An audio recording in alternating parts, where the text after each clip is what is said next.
বাঙালিয়ানাকে শেষ করে দেওয়ার চেষ্টা কেউ কেউ করতে পারে, কিন্তু সেটা তো সম্ভব নয়। কারণ তো বাংলাদেশ সবাই তো সবাই বাঙালি, প্রায় সব অধিকাংশই বাঙালি।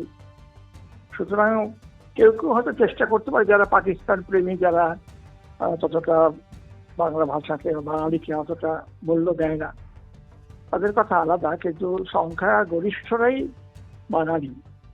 সুতরাং বাঙালি সংস্কৃতিকে শেষ করে দেওয়ার চেষ্টা বিফল হবে, এই বিষয়ে কোনো সন্দেহ নেই।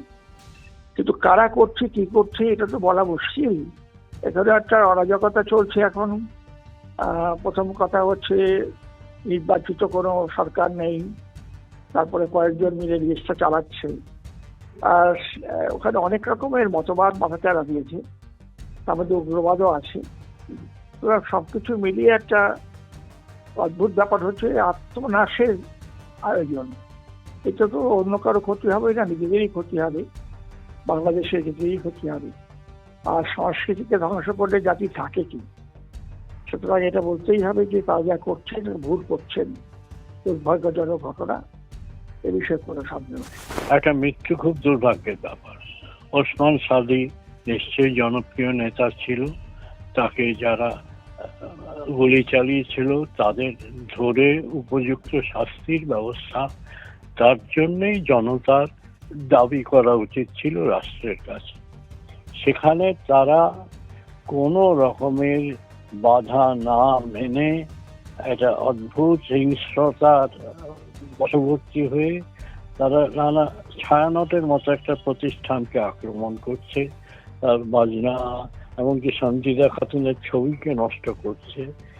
এটা যে কত বড় বাংলাদেশের ক্ষতির ব্যাপার। বাংলাদেশের গৌরবের একটা প্রতিষ্ঠান ছায়ানট থেকে নববর্ষ উৎসব সারা পৃথিবীতে তার বোধহয় একটা হয়েছে, মানে ইউনেস্কো স্বীকৃতিও পেয়েছে সেটা, এই নববর্ষ উৎসব। তাছাড়া রবীন্দ্রসঙ্গীত সম্মেলন বলে তারা একটা চালু করেছিল, যার ফলে বাংলাদেশ থেকে অজস্র খুব ভালো রবীন্দ্রসঙ্গীত শিল্পী বেরিয়েছে। মানে এর বিরুদ্ধে একটা প্রচ্ছন্ন রবীন্দ্র বিরোধ থাকতেই পারে। এখন বাংলাদেশের মৌলবাদীদের যে মেজাজ, তাদের রবীন্দ্রনাথ তাদের এক শত্রু হতেই পারে।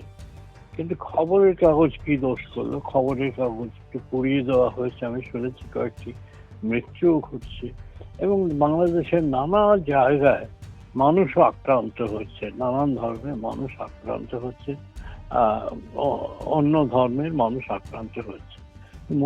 মুসলমান ধর্ম সম্বন্ধে এটা একটা অত্যন্ত ভুল বার্তা যাচ্ছে।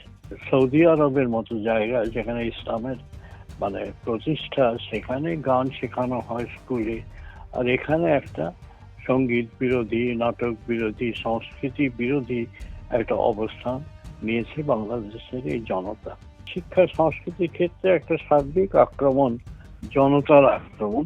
এটা পেছনে কারা আছে আমি জানি না, কিন্তু এর পাশাপাশি রাষ্ট্রের একটা বিপুল ব্যর্থতা বা উদাসীনতা আমরা লক্ষ্য করছি। সেটাই খুব আমাদের কাছে মর্মান্তিক বলে মনে হয়।